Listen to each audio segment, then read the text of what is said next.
اب ہم بڑھتے ہیں جملہ اسمیہ خبریہ کی طرف۔ یہ وہ جملہ ہے جس میں مسند اور مسند الیہ دونوں اسم ہیں، جیسے سعید نیک ہے۔ اس جملے میں مسند نیک اور مسند الیہ سعید دونوں اسم ہیں۔ جملہ اسمیہ کا اختتام فعل ناقص پر ہوتا ہے، اس مثال میں ہے فعل ناقص ہے۔ ایک بات اور یاد رکھیں کہ جملہ اسمیہ کے مسند کو خبر اور مسند الیہ کو مبتدا کہتے ہیں۔ ہم وہ مثال آپ کے سامنے دہرا دیتے ہیں، سعید نیک ہے۔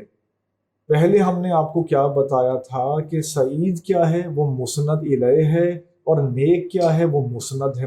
لیکن جب ہم بات کرتے ہیں جملہ اسمیہ خبریہ کی، تو اس میں سعید کیا کہلائے گا، یعنی جو مسند ہے اس کو ہم کہیں گے خبر۔ تو مبتدا اور خبر یہ کس کے ساتھ مشروط ہیں؟ یہ جملہ اسمیہ خبریہ کے ساتھ مشروط ہیں۔ اس بات کو آپ نے ذہن نشین کر لیا۔ اب بڑھتے ہیں اگلی بات کی طرف۔ آگے آپ یہ لکھیں گے کہ جملہ اسمیہ کے اجزاء۔ پہلا جز مبتدا، ہم نے بریکٹ میں لکھ دیا ہے مسند الیہ، تاکہ آپ کو یاد رہے کہ مسند الیہ کو مبتدا کہتے ہیں۔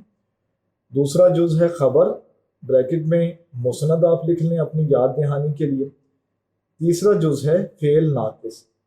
اس کے بعد باری آتی ہے جملہ خبریہ کی دوسری قسم کی۔ جملہ خبریہ آپ نے پڑھا، اس کی پہلی قسم پڑھ لی، جملہ اسمیہ خبریہ۔ اب باری آتی ہے جملہ فعلیہ خبریہ کی۔ اب اس میں اور جملہ اسمیہ میں فرق کیا ہے، اس کا جائزہ لیتے ہیں۔ جملہ فعلیہ خبریہ کی ہیڈنگ دیں گے، نیچے آپ لکھیں گے کہ ایسا جملہ جس میں مسند فعل ہو اور مسند الیہ اسم ہو، جیسے ارشد پڑھتا تھا، اسلم نے پانی پیا۔ ان مثالوں میں پڑھتا اور پیا مسند ہیں اور یہ دونوں افعال ہیں، جبکہ ارشد اور اسلم مسند الیہ ہیں اور یہ اسماء ہیں۔ جملہ فعلیہ کے مسند الیہ کو فاعل، مسند کو فعل، جس پر فعل واقع ہو رہا ہو اسے مفعول کہتے ہیں۔ یہاں آپ کو الجھن سے بچانے کے لیے ہم اپنی بات کا اعادہ کر دیتے ہیں۔ شروع میں ہم نے آپ کو بتایا کہ مرکب تام کے دو حصے ہوتے ہیں، ایک حصے کو مسند کہتے ہیں، ایک کو مسند الیہ کہتے ہیں۔ جیسے سعید نیک ہے، اس میں سعید ہے مسند الیہ، اور نیک جو ہے وہ ہے مسند، یہ ہم نے آپ کو بتایا۔ اس کے بعد باری آ گئی جملہ خبریہ کی۔ جملہ خبریہ کی پہلی قسم تھی جملہ اسمیہ خبریہ۔ جملہ اسمیہ خبریہ میں اگر یہی مثال ہو، جیسے سعید نیک ہے تو سعید کیا تھا، مسند الیہ، تو جملہ اسمیہ خبریہ میں مسند الیہ کو کہتے ہیں مبتدا، اور نیک جو کہ مسند ہے جملہ اسمیہ خبریہ میں نیک کو کہیں گے خبر۔ اب باری آ گئی جملہ فعلیہ خبریہ کی، تو اس میں ایک تو یہ فرق ہے کہ مسند اور مسند الیہ جملہ اسمیہ خبریہ میں کیا تھے، دونوں اسماء تھے، ایک اسم تھا اور ایک اس میں صفت تھا، جبکہ جملہ فعلیہ خبریہ میں جیسا کہ نام سے ہی ظاہر ہے، اتنی کوئی پریشانی والی بات نہیں ہے۔ فعلیہ خبریہ، فعل کسے کہتے ہیں، ورب کو کہتے ہیں، تو ظاہری بات ہے جب ورب ہے تو اس میں ورب کا اظہار ہوگا۔ تو جملہ فعلیہ خبریہ جیسے سعید پڑھتا ہے، پڑھنا جو ہے وہ فعل ہے، تو دوسرے لفظوں میں اگر مرکب تام کے لحاظ سے دیکھا جائے تو یہ مسند ہے، اور سعید کیا ہے، وہ مسند الیہ ہے۔ لیکن جیسے جملہ اسمیہ خبریہ میں نام بدل جاتے تھے چیزوں کے، مسند اور مسند الیہ کو ہم نے جو ہے، مسند الیہ کو ہم نے کہہ دیا مبتدا اور مسند کو کہہ دیا ہم نے خبر، تو جملہ فعلیہ خبریہ میں کیا ہے کہ جو مسند الیہ ہے اس کو کہتے ہیں فاعل۔ بھائی جملہ فعلیہ خبریہ ہے نا، تو کوئی کام کے ہونے کا بتایا گیا ہے، جب کام کے ہونے کا بتایا گیا ہے تو کوئی وہ کام انجام بھی تو دے رہا ہوگا نا، کوئی کام خود بخود تو ہوتا نہیں ہے بھائی۔ تو جب کوئی کام ہو رہا ہے تو کوئی اس کو انجام دے رہا ہے، جو انجام دے رہا ہے اس کو کہیں گے فاعل، اور جو کام ہو رہا ہے اسے کہیں گے فعل، اور اگر اس چیز کا بھی ذکر ہو جس پر وہ فعل وارد ہو رہا ہے تو کہیں گے مفعول۔ یہ بات آپ کو سمجھ آ گئی کہ جملہ فعلیہ خبریہ میں فعل اور اسم دونوں موجود ہیں، ٹھیک ہے، مسند الیہ جو ہے وہ اسم ہے اور مسند جو ہے وہ فعل ہے۔ اب بڑھتے ہیں اس کے اجزاء کی طرف، تو آپ 3 اجزاء اس کے لکھ لیں گے۔ پہلا جز اس کا کیا ہے؟ فاعل۔ فاعل کے آگے بریکٹ میں کیا لکھیں گے؟ سعید پڑھتا ہے تو کیا لکھیں گے آپ بریکٹ میں؟ مسند الیہ، مسند الیہ۔ پھر آپ لکھیں گے پڑھتا، جیسے فعل، تو فعل کیا ہے اس میں؟ مسند ہے، بریکٹ میں لکھ لیں مسند، پہلے فاعل پھر لکھیں دوسرا جز فعل اور تیسرا جز ہے مفعول۔ جیسے اسلم نے پانی پیا، تو اسلم کیا ہے؟ فاعل ہے، پیا کیا ہے؟ فعل ہے، پانی کیا ہے؟ کیونکہ پانی پر وہ عمل وارد ہوا ہے، پانی پر اس فعل کا اطلاق ہوا ہے، تو وہ ہے مفعول۔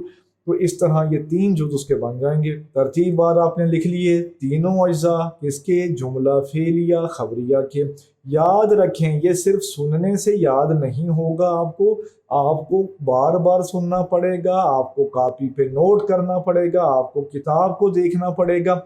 تو پھر آپ جب اپنے ہاتھ سے لکھیں گے، پہلے اس کو پڑھیں گے، اس کو دیکھیں گے، اس کو لکھیں گے، تو ڈھیر ساری سینسز آپ کی انوالو ہو جائیں گی، تو پھر یہ آپ کے ذہن نشین ہوگا۔ اس کو ہلکا مت لیں، اس کو سنجیدگی سے آپ نے پڑھنا ہے۔ اب ہم بڑھتے ہیں آخری حصے کی طرف۔ وہ کیا ہے؟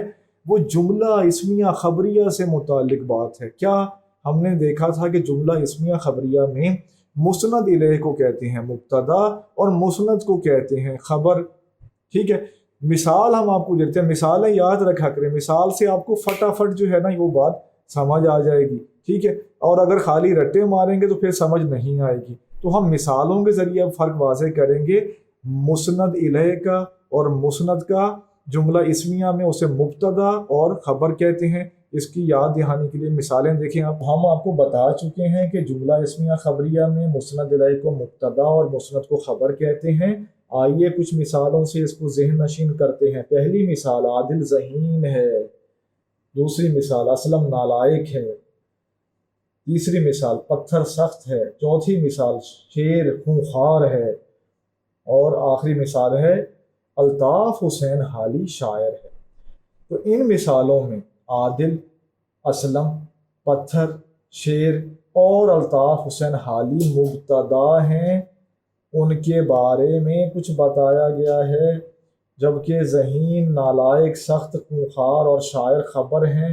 یہ بات ہے، یہ اطلاع ہے۔ ہم نے آپ کے سامنے جملہ خبریہ اور اس کی اقسام، جملہ اسمیہ خبریہ، جملہ فعلیہ خبریہ، اور پھر جملہ اسمیہ میں استعمال ہونے والی 2 اصطلاحات، 2 اجزاء مبتدا اور خبر کا فرق واضح کیا۔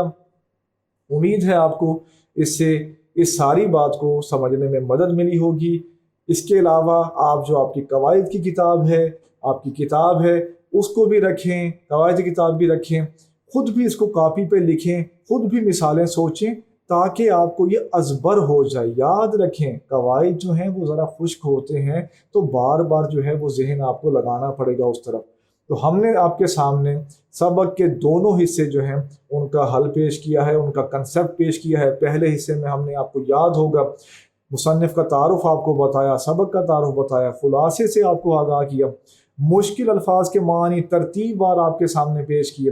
اس کے بعد ہم نے 5 نثر پاروں کی تشریح آپ کو بتائی، اور دوسرے حصے میں تمام مشقی سوالات کا حل ہم نے آپ کے سامنے پیش کیا۔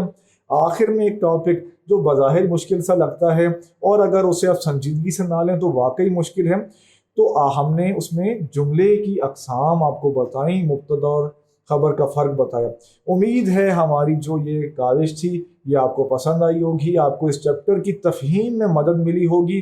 میرا نام فرحان علی ہے اور میں tutoria.pk پر اردو کا آن اسکرین انسٹرکٹر ہوں۔